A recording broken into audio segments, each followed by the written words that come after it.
Hi guys, Freddy here, and this is the start of a new series. You see, I've been asked several times in the comments to go over the rules of the various games I'm covering in retro RPGs.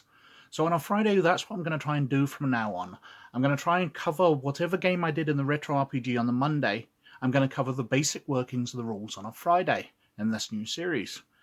And although once, for example, I've covered Paranoia, if I do any Paranoia stuff in the future, I won't need to go back over the rules. But I've got a back catalogue now of a year and a bit that I've been doing these, so there's tons of games I can go through the rules, and we'll dip back into those back catalogues when I come up against repeats. But I'll try and synchronize up exactly what I'm doing on the Monday with what I'm doing on the Friday. And this time we're starting with Paranoia, since we did one of the modules on Monday.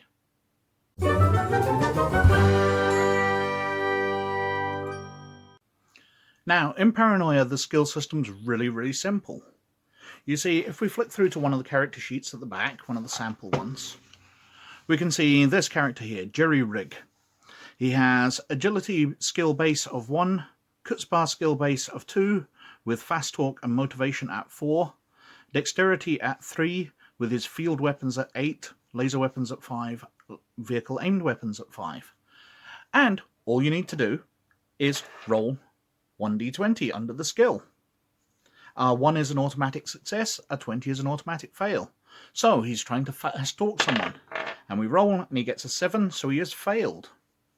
However, there's modifiers which are put onto these. If a skill is easy, then his skill's doubled.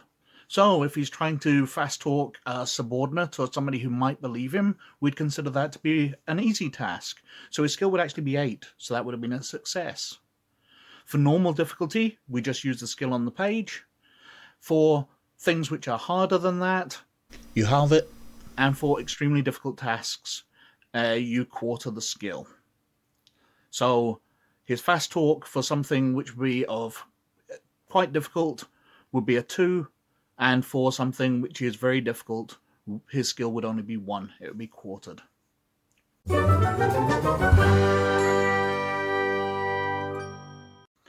The initiative system for Paranoia is very simple. It works basically on the fact that you don't roll for it.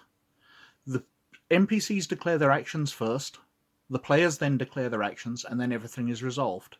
So the NPC says he's going to shoot at Jerry, the player gets to say that he's dodging, and then the activity is resolved. Also, it gets the fact that if the player decides they're going to shoot at NPC, the NPC has already declared their action, so cannot change it to a dodge. So players always have a slight advantage over NPCs.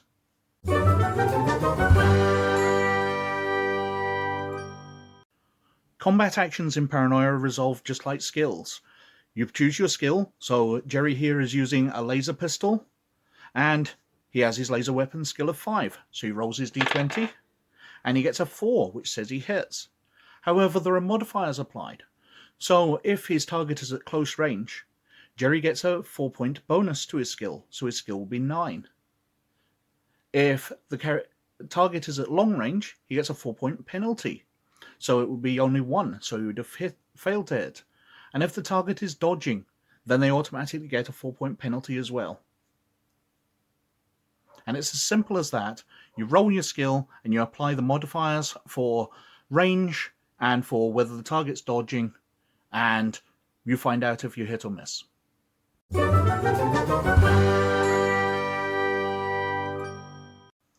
Damage in Paranoia is based around the weapon being used and what armor they have.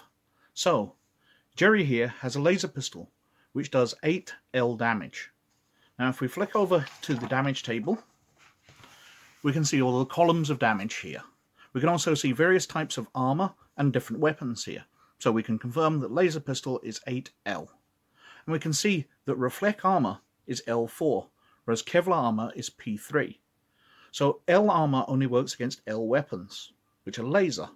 So somebody wearing reflect armor of L4 takes that quantity 4 from the damage of the weapon. So they'll be rolling on column 4 against somebody wearing reflect armor. But against somebody who's wearing Kevlar or asbestos, then you're still rolling on column 8 because the armor offers no protection. So on column 8, if we roll, we get a 3, which is in no effect. So that person takes no damage at all.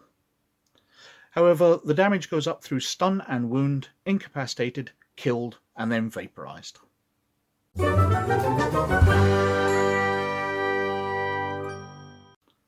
Like much of the rest of the game, health in Paranoia is very, very simple. Basically, you have these as types of wound category. So if you have no effect on you, then nothing has happened to your character. If you're stunned or wounded, then you take a 4-point penalty to all your skill rolls, because you are carrying around a stun or a wound. If you're incapacitated, then you're down on the ground, incapable of doing anything. If you're killed, then you're down and probably bleeding out, unless for story reasons you're probably dead. And if you're vaporized, there are just a pair of smoking boots left and your character is definitely dead. No coming back from that.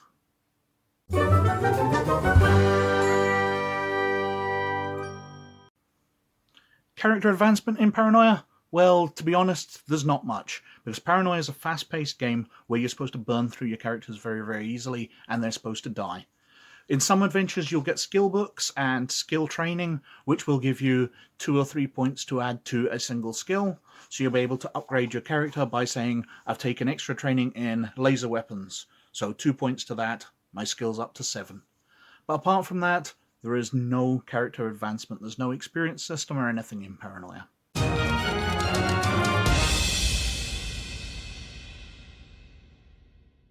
And that's it for Paranoia.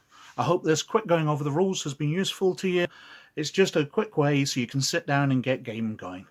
Anyway, as always, many, many thanks for watching. Please like and subscribe if you like what I'm doing. But most of all, you look after yourselves, and I'll catch you later. Bye now.